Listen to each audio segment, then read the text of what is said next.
So Gen V finale really was pretty surprising. To put it lightly. So at this point, we saw Shetty get killed. That Kate made her kill herself. Mm-hmm.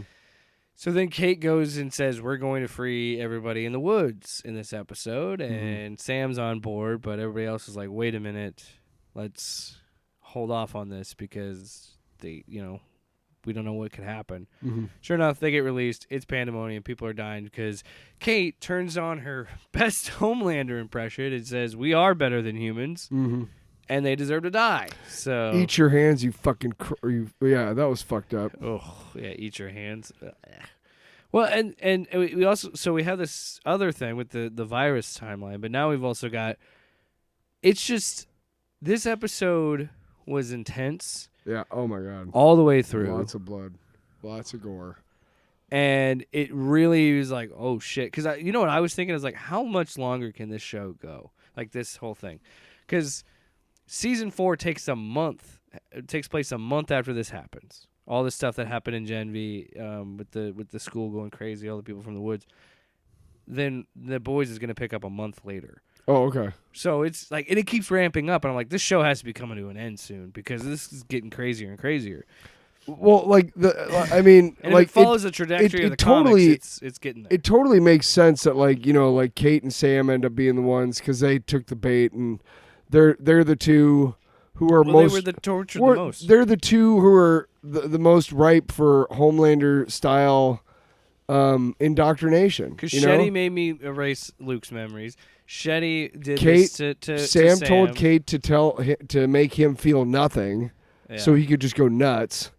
And it makes sense that like the guys that were trying to stop those two end up being stuck in a room or with no doors, and like all the hospital equipment and all that shit. And they're watching the news or whatever, and it's the two heroes of God, you or whatever. Yeah, and like all of that was to see. What's her name? Ashley from The Boys was pretty funny as usual. She's pretty well, great. and you know what's funny is that the director dude is still alive. Like they showed it like he was almost gonna kill him, but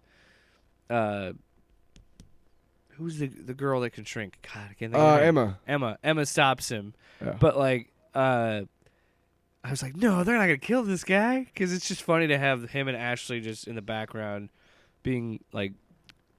Even more satirized like version of like Hollywood and capitalism and the show, like it just and then the end part where she blows off Kate's fucking arm, right? And she was trying to like control Jordan was fucking gnarly, and then the big reveal of Homelander landing, and again Anthony, I think I don't think there's an H in there. Anthony Starr fucking again is so good at this role. And understands it so well that he gets so much out of this little spot. Yeah, because you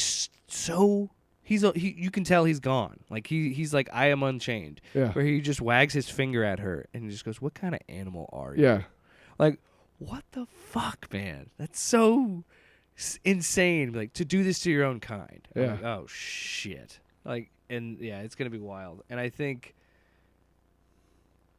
I had low expectations and no expectations. Like I liked The Boys going in, but I was really impressed with how much I enjoyed this show. I was too. And it's a fucking whirlwind, like from start to finish. It didn't seem like what was it, 6 episodes or 8? 8. Oh, excuse me, I just hit puberty. 8. It went by fast, and the pacing was really good at the beginning too. Right, but the pacing was good. Yeah. There was never really moments where you're like, okay, when's something gonna happen? The writers and everything were really good about keeping it fresh and moving along quickly without too much, needless exposition. They kind of expected you, hey, look, all you got to do is watch the recap at the beginning of each episode, and you'll know what's going on. Yeah. That way we don't have to use any exposition in this episode. We can go for the throat because you've already seen what's happened. Yeah. And I like that way of doing things. I wish a lot more shows did that. So as the strike ended, we also finally got more details on season 4.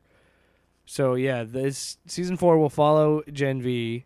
And then there will be a Gen V season 2 after season 4. Okay. But yeah, this is supposed to be a month after.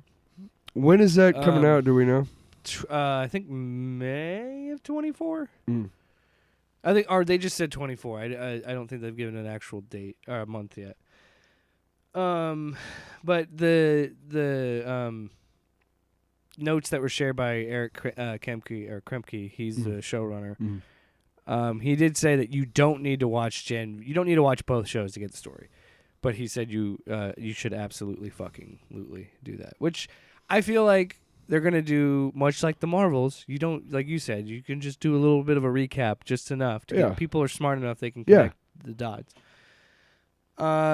Butcher also knows about the virus. Well, we saw him show up at the end of the episode. Yeah. Fucking cunts. Yeah, the post credits. Yeah. I'm Carl Urban. Oi. Cunt. Fucking cunts. Yeah. Cunt. Also, Homelander is going to be on trial. For what? For lasering that person's face off. Oh, fuck off. Season 3. I'm not gonna I'll be honest. This new season is gonna make me real uncomfortable because it's gonna be too real. Because how they made him like Trump in the last season and then murdering someone and people cheering it. Yeah, it's gonna be rough. But I will say this though. This was a funny tweet I saw about somebody tweeted about the information. It was like, yeah, I can't wait for Homelander to do some really despicable shit with some violins, and then we're back to square one again. Because that does kind of see what happens at each season. But I'm excited for season 4 of The Boys. I think this did a good job, and I do truly think what they said is true. Like, this was a nice detour, but you don't need to watch Gen V. I'm imagining they're just gonna have a clip from the show being like, "This is a poison that kills soups," and that's enough. I don't know, man. Exciting times. Off-panel, off-topic with Jake and Tyler.